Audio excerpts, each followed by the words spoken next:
Danas ću vam, moje drage gledateljice, dati nekoliko jako bitnih informacija za sve vas koji imate bolesna leđa. Daću vam informacije koje su daleko najgore namirnice koje vam značajno i rapidno uništavaju kralježnicu. Isto tako ću vam dati informacije koju hranu bi zaista trebali jesti da bi počeli na prirodan i siguran način popravljati bolesna leđa. Dati ću vam nekoliko informacija koje će ostati šokantne za veliki broj osoba. Reći ću vam najnovija istraživanja, zadnje studije koliko bolesnih osoba, specijalno žena sa bolesnim leđima ima u Europi i koji je broj razloga, zapravo nekoliko razloga zašto je ovolika ogroman porast osoba koji imaju bolesna leđa. Žensko tijelo nakon 50. ulazi u razdoblje velikih promjena. Hormoni se mijenjaju, mišići polako gube snagu, a kosti postaju osjetljivije. Svaka žena u toj dobi dobro zna koliko su leđa važna. Ona nose cijelo tijelo, daju nam držanje, ravnotežu i slobodu kretanja. Kada zabole, svakodnevni život postaje teret. Teško je ustati iz kreveta, obuti cipele i čak jednostavno sjesti i ustati iz stolice. Bol u leđima nije samo znak starenja, već i poruka tijela da mu treba drugačija briga. Prehrana ovdje igra presudnu ulogu, a hrana može biti lijek ili otrov. Od onoga što stavljamo na tanjur ovisi o tome hoće li naše kosti i zglobovi jačiti ili ćete rapidno pogoršavati svoje stanje. I ovo su situacije potpunosti jasne. Sve studije ili jedan dio tih studija gdje ja dobivam sve ove informacije i gledam u svojoj svakodnevnoj praksi, stavit ću vam dolje ispod video zapisa u linku, pa ko želi detaljnije proći svu ovu situaciju u smislu istraživanja, imate u linku dole ispod video zapisa. Ajmo dalje, moji dragi gledatelji, koji su veliki problemi u Europi? Kada pogledamo statistiku, vidimo da bol u leđima nije samo osobni problem, nego veliki javno-zdravstveni izazov. Godine 2000. približno svaka 5. žena starija od 50 godina u Europi patila je od kroničnih bolova u leđima.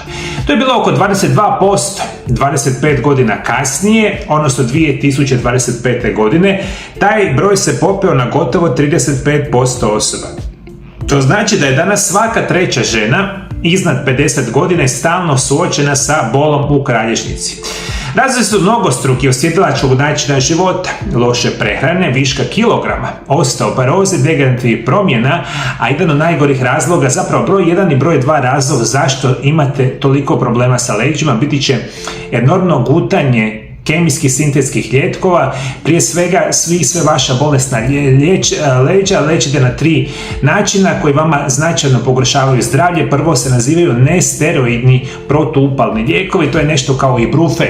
Ono kad vas bole leđa, vi popijete brufen, pa mislite da sad malo bolje pa da ste riješili bolesna leđa, a kada vam se ponovo pojavi problemi sa leđima, bude 100 puta gore. Onda kad lijekovi vam više ništa ne djeluju, odete kod svojih liječnika pa često dobivate one blokade, a blokade su zapravo nešto što se nazivaju kortikosteroidne injekcije koje imaju desetke nuspojava.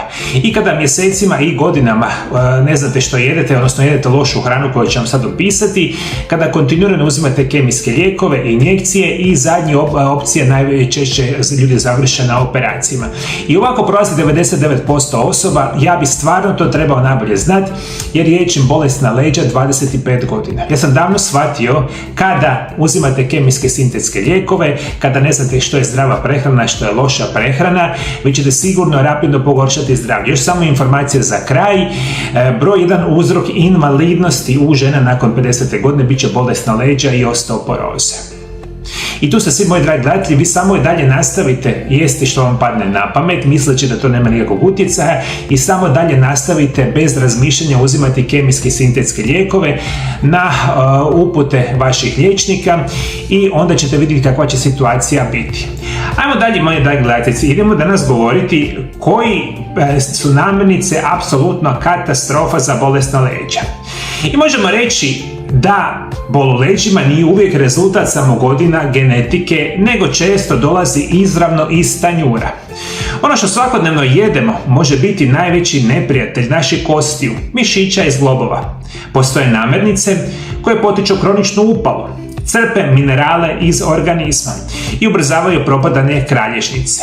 I evo vam onih koji su apsolutno najgori od najgorih. I kada imate bolesna leđa i kada imate kronične bolesti, a to znači bolesna leđa koji traju dulje od 3 mjeseca, vi ste u jednoj apsolutno katastrofalnom stanju. Što više imate bolesna leđa i što oni traju dugog niza godina, puno teže, praktično ćete nekada biti potpuno nemoguće izliječiti vaša bolesna leđa, jer u sebe gomilate sve te silne količine otrova. Prva namirnica koja je katastrofa biti će bijeli šećer i industrijski slatkiši. Kolači, keksi, bomboni i sokovi. Svaki gram šećera podiže razinu inzulina i potiče upalu u tijelu. A osim toga šećer krade kalcij iz kostiju. Zato žene koje često jedu slatko imaju veću sklonost osteoporozi i bolovima u leđima.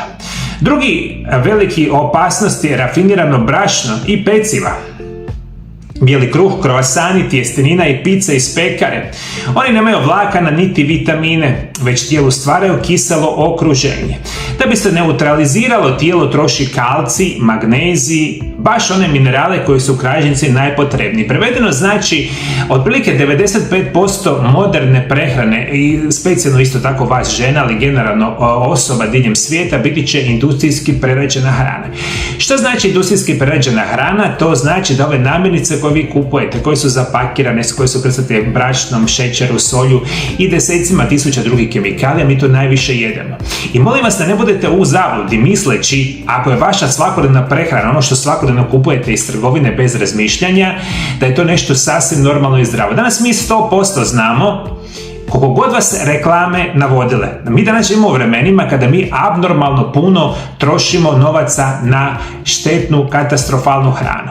Jer vidite šta su industrije, prehrambene industrije i zapravo sami trgovački lanci nama danas napravili. Mi ovdje u Hrvatskoj, ja mogu reći sa sigurnošću, daleko najveća grana industrije, osim nekakvog turizma, biti će sama trgovačka industrija, što znači trgovački lanci, shopping lanci. Kod nas ovdje, a mislim tako u cijelom svijetu, abnormalno raste broj dućana, trgovina koje prodaju ove sve silne otrove. I mi smo to postali sasvim normalno kao dio naše normalne svakodnevice, da mi odemo u dućane, da abnormalno kupujemo šećer, bijelo brašno, industrijski prerađenu hranu i uvijek sami sebi govorimo, to nije ništa loše. Nebitno što meni katastrofa bola leđa, što imam 5 drugih bolesti, ja ću i dalje nastaviti jesti ono što je meni fino. Ono što vi ne znate, da u tim namirnicama su zapravo industrije i svi oni silni znanstvenici desetljećima su izučavali šta da stave točno u tu namirnicu, da ona bude super jeftina, da bude sa dugim rokom trajanja i da izaziva tešku ovisnost o vama. I danas kad pogledate hranu što mi jedemo danas, a prije što se jelo prije 50 ili 100 godina, to je 100% drugačija vrsta hrane. Ali tu smo, di smo, moji dragi gledatelji. Imam broj 3 namirnica koje ne smijete jesti, to će biti prerađeno meso. Salame, šunke, paštete ili hrenovke puni su natrija, nitrata i konzervanasa. Oni izazivaju kroničnu upal i opterećuju bubrege, a rezultat su otečeni zglobovi, ukočenost i veća osjetljivost na bol. Dalje što morate izbaciti bit će gazirana pića i energetski napici. Osim ogromnih količina šećera sadrže fosfate koje ometaju apsorpciju kalcija. Kralješci bez kalcija postaju lomljivi poput stare cigle. Dalje što morate izbaciti je alkohol. Vino, pivo i žestoka pića u velikim količinama oštećuju jetru i blokiraju apsorpciju vitamina D. Bez vitamina D nema čvrstih kostiju, a svaka čašica viška znači slabija zaštita kralježnice.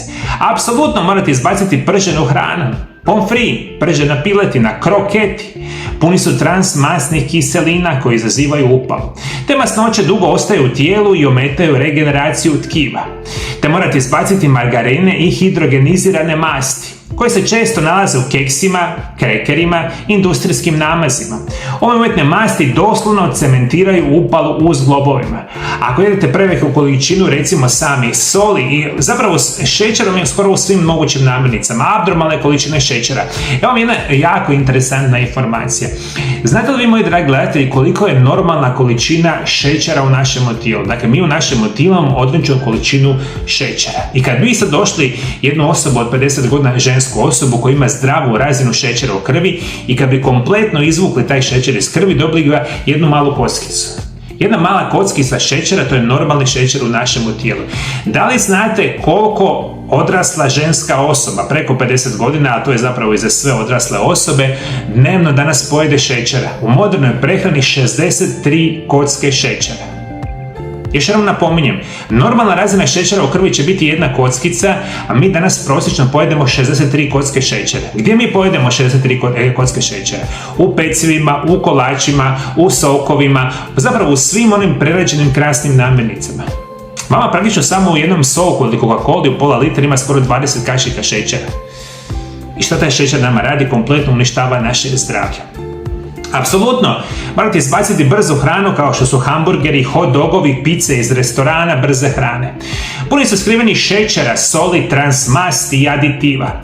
Te ova kombinacija smanjuje vaše zdravlje i potiče upalo. Te jako morate voditi računa o mliječnim proizvodima loše kvalitete. Industrijsko mlijeko i sirevi puni su soli, mogu izazvati sluz i upalo, osobito kod žena, te iscrpljuju, potiču bol i ubrzavaju degenerativne promjene i ovo definitivno morate izbjegavati. I vi kad ste ovaj dio prošli, vi ćete vidjeti pa to je sve što mi jedemo svaki dan. Grickalice, brzu hranu.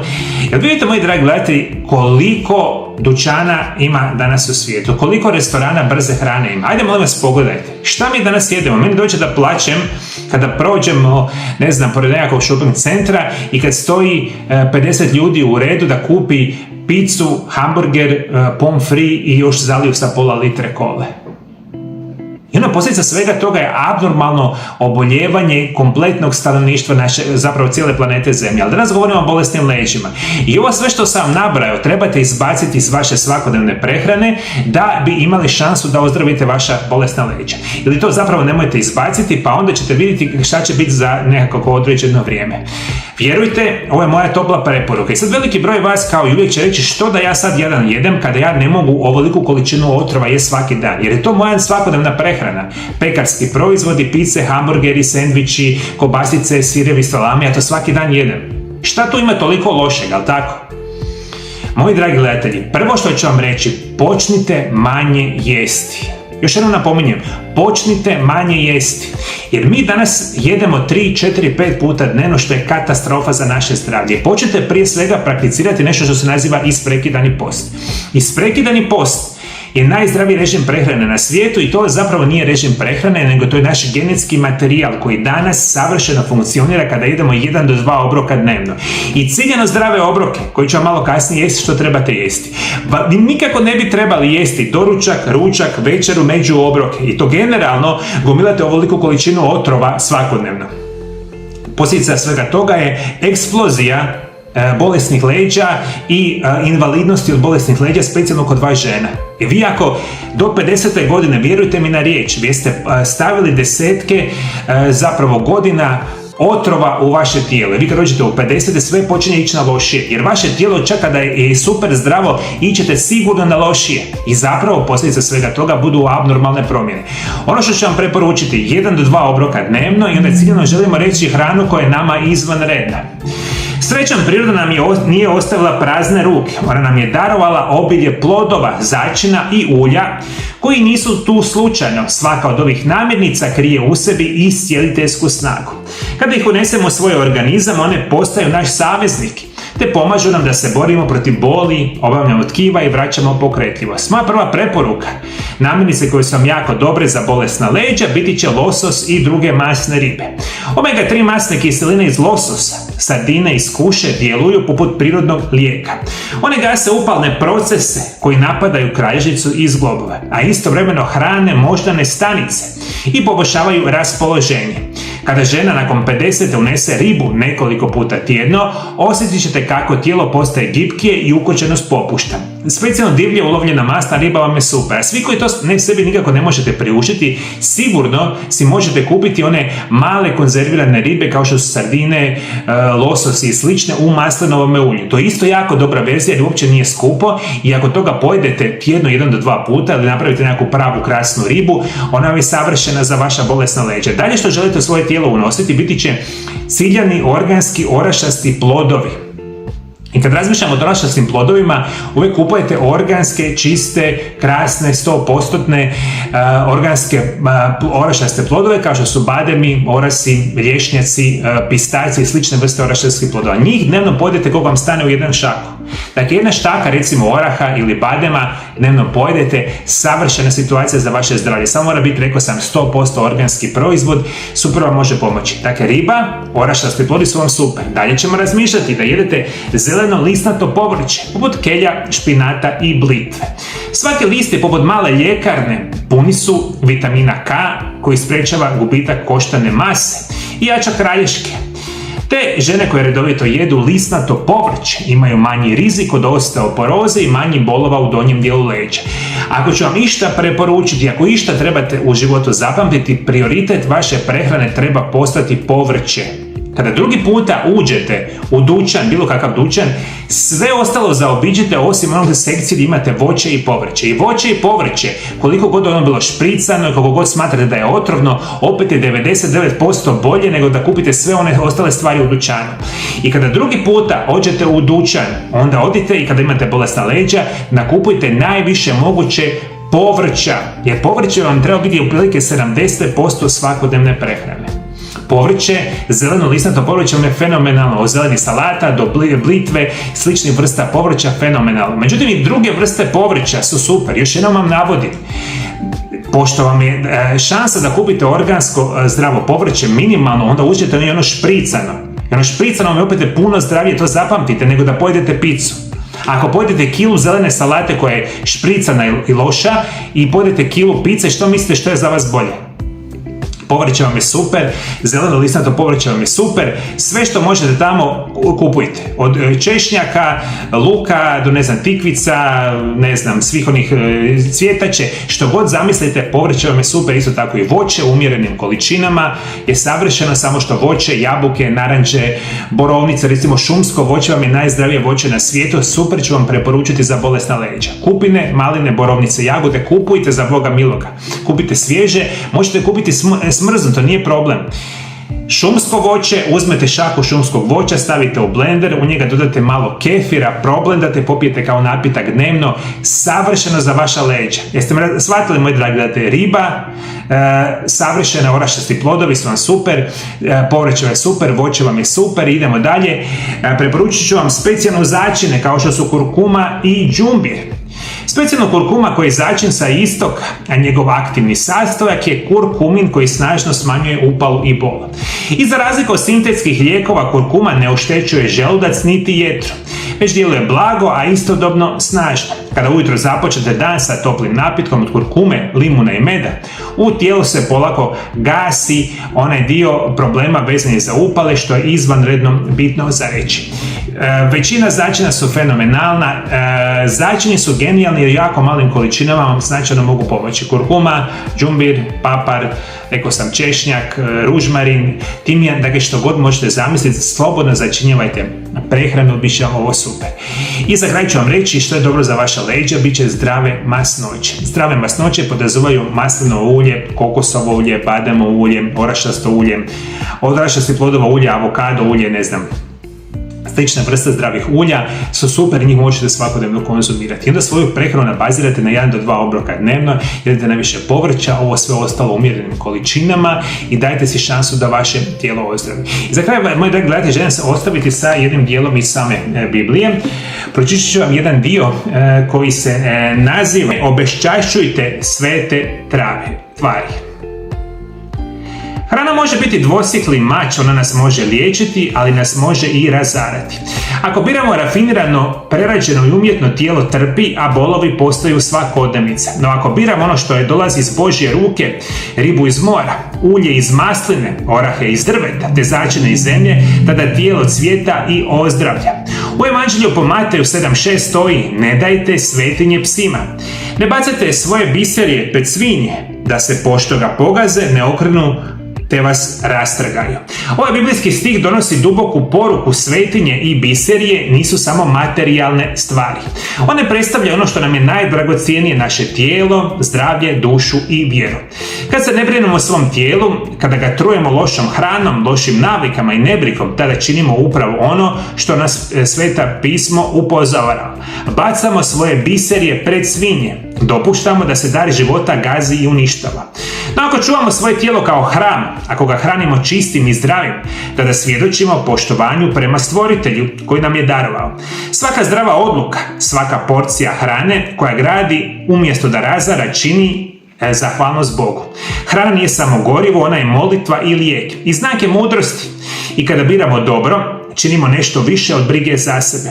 Dajmo primjer svoje obitelji, svojoj djeci i unucima. Pokazujemo da svetinju treba čuvati, da zdravlje ne smijemo rasipati, već darovati je kroz ljubav i svjetlo. Bog nam je dao ovo tijelo, mi ga trebamo čuvati. Mi njega uništavamo svakodnevnim konzumiranjem ovih katastrofalnih otrova. Znate što je još, moji dragi gledatelji, to je recimo interesantno.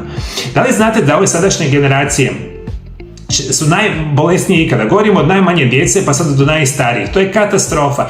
I mi smo počeli, moji dragi gledatelji, nakon dugo desetljeća smo imali nekakav porast po broju godina koliko živimo, mi sad polako opadamo po broju godina koji živimo. A bolesniji smo nego ikada. Danas prosječna osoba je najčešće bolesna 20-30 godina. Dakle, počnete biti bolesni sa 40 godina, lako moguće da ćete skroz biti bolesni, sljedećih 20-30 godina, nećete umrijeti u tegobama, bolestima sa 10 lijekova dnevno i to slično.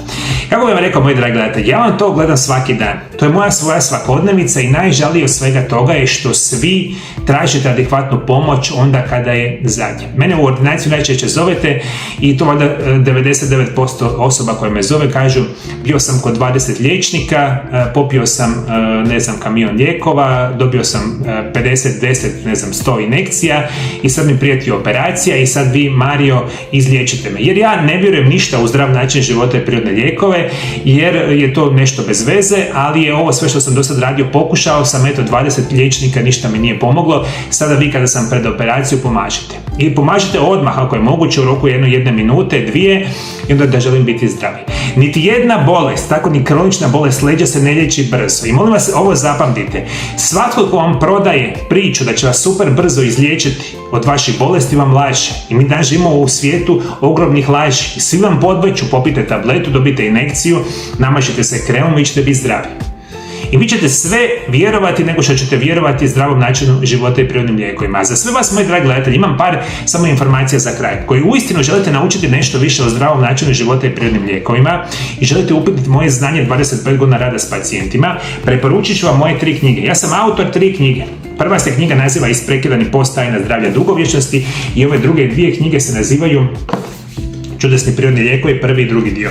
Ove 3 knjige su vam knjige otprilike nekih 600 stranica koje mogu rapidno poboljšati vaše zdravlje i znanje o zdravlju. To su moje informacije za sve vas ovdje, što je prehrana, što je nutricionizam, što su prirodni lijekovi. I ako vas tako nešto interesira, duboko vam preporučujem, dolje ispod video zapisa imate linkove, kupite kao 1000 drugih osoba moje knjige i naučite sami sebe pomoći svome zdravlju. Štitite svoje zdravlje na najbolji mogući način. A svi vi koji ste teško bolesni i koji vam je dosta kemijskih sintetskih lijekova, koji želite izbjeći operacije, želite dati šansu svome tijelu da izlečite bolesna leđa na prirodan i siguran način i sa super modernim medicinskim metodama, nazovite +385 98 9179 200. Ovo je moja ordinacija, moji dragi gledatelji. Dakle, vjerujte mi, 25 godina liječim bolesne pacijente od bolesnih leđa. Možete doći u moju ordinaciju, nazovite ove brojeve telefona, dođete mi u praksu, a za sve vas koji niste u stanju doći u moju ordinaciju, to je sasvim u redu, ja vam svakodnevno radim telefonske konsultacije sa pacijentima iz cijeloga svijeta i mogu za sve vas napraviti, iako ste i u Americi, Europi, Australiji, iz bilo koje kraja svijeta, slobodno nazovite moju ordinaciju. Radimo konsultacije na hrvatskom i na engleskom. I napravit ću specijalan program prirodnog liječenja, kako ja znam kako se liječe bolesna leđa, sa prehranom i ciljanim prirodnim lijekovima. I čak ću vam onda dati i prirodne lijekove koje vi vama trebate, direktno na vašu adresu. I onda slijedite moje upute i idemo se pokušati izliječiti bolesnih leđa, čak i ako je katastrofa. Ako vam je stalo do tako nečega, što naravno neće biti takva situacija, onda ćete završiti kako bude bilo. Tako. Moji dragi gledatelji, Bog vas blagoslovio, Bog blagoslovio vašu obitelj, mi se vidimo drugi puta. Lijepi pozdrav!